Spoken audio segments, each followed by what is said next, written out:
Hey there, how you doing? This is Carvel Bailey, and I want to welcome you to another episode today. Let's talk about battles. Let's talk about wars. Battles and wars. This episode today is going out to not only my athletes, but also to my coaches. Last time I made a video for the coaches, I kind of went in. Now I want to make another video for the coaches, definitely for the athletes as well. So parents, share this with your athlete. You may even want to share it with your coach, but it will help you as a parent as well as your athlete.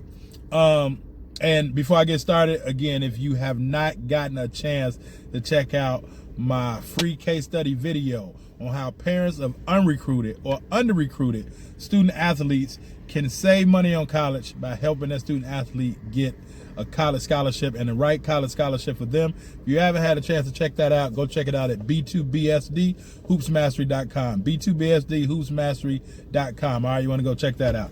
Now today, let's talk about battles versus wars. Basketball season is long. You know, I always talk about it's about 6 different seasons wrapped up in the year dealing with basketball.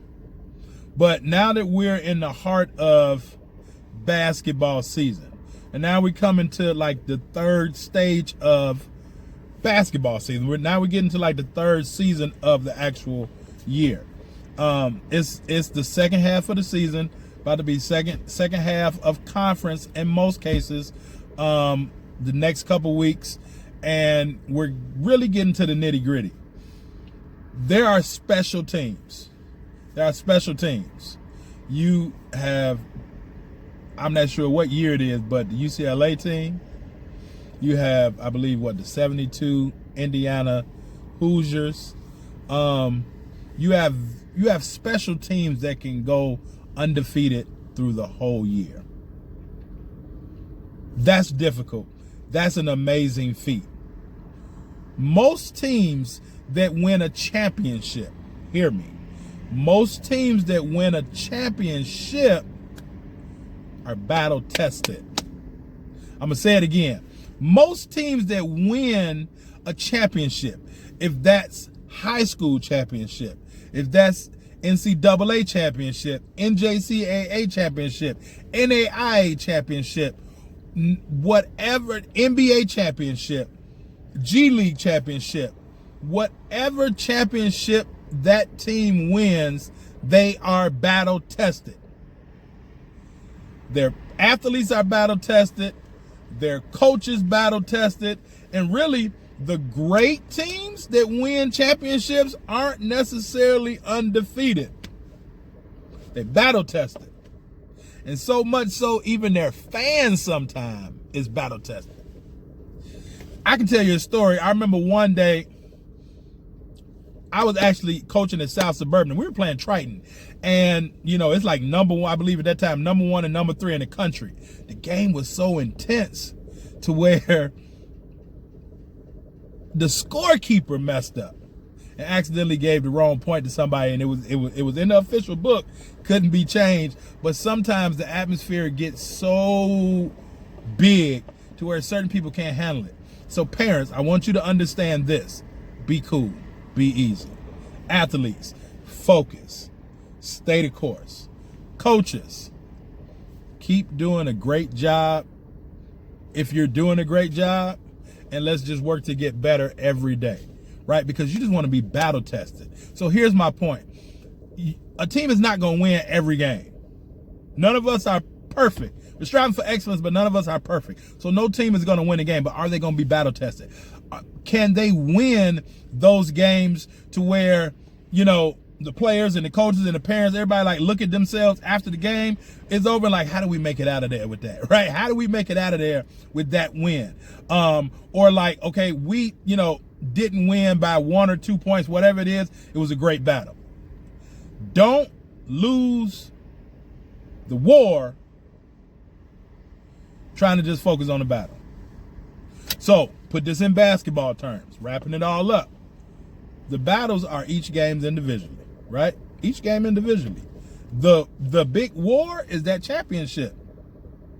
So if you deal with enough battles, it will get you prepared for the war, but more so because the battles happen throughout the course of the war, right? So if you win the little battles, it can give you momentum. And now, you know, if you win more battles than you lose when it's all said and done, you've conquered more territory. You've won more games. You have won the war. Does that make sense? So coaches, athletes, and parents, don't worry about, like, if your team does not win a game, it's okay. If they don't win a game, it's okay, as long as they're playing hard, as long as they're executing. Now, no one doesn't want to win a game or wants to lose a game. And, you know, I'm not saying it's okay to lose a game and you're not giving your best. If you're giving your best, I always go back to John Wooden, all right, one of my virtual and like book mentors.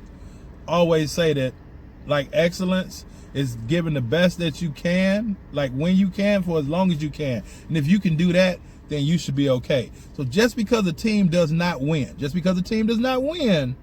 not make them a loser, right? And it doesn't mean that they didn't win that battle, right? They may have lost that little battle, but it's going to help them in being smart enough to know the next battle, what they need to do. And then if you win a certain number of battles throughout the course of the season, you can win the war. But just because you lose a game, or just because you may lose a couple games, and even if you lose a couple in a row, okay, you lost those battles. But let's identify why we lost those battles so that it can help us prepare further down the road for the bigger cause, which is the war, which is the championship. So let's take it from fog lights to laser focus. Athletes, fog lights, laser focus. Coaches, fog lights, laser focus. Parents, press your brakes a little bit. Your job as a parent, encourage the team to just play harder.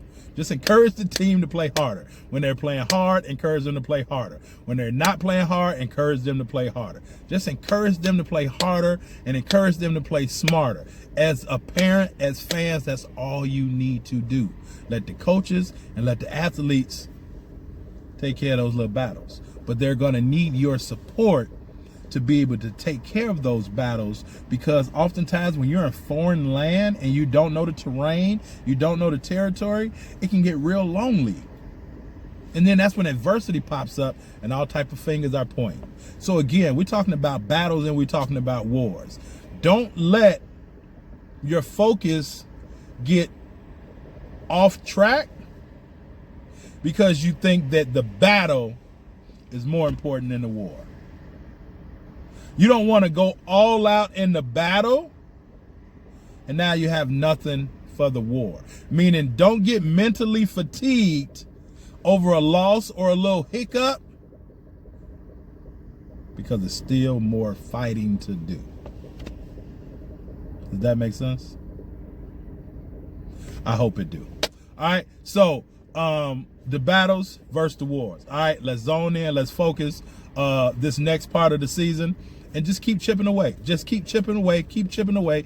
Keep chipping away. Nobody is perfect, but we're all striving for excellence. All right, parents, if you would like more training on how you can help your athlete, under-recruited or unrecruited student athlete, get a college scholarship, go check out my case study at b2bsdhoopsmastery.com. If you like my help with any of those other things, feel free to reach out to me. Coaches, if you're really serious about educating yourself and taking your coaching profession and your coaching expertise to another level, reach out to me. I got something for you too. All right, battles versus wars. All right, don't lose the war trying to go all out in the battle, right? And don't win the battle but lose the war, right? Makes no sense. You win all these little battles, but then you forget how you won them and why you won them, and then you don't go do that thing leading up to the war. I hope this makes sense in its roundabout way. I kind of weaved in and out, but took it like really history, right? History, geography, all of that. I hope it helped. All right, Coach Bailey, out. Peace.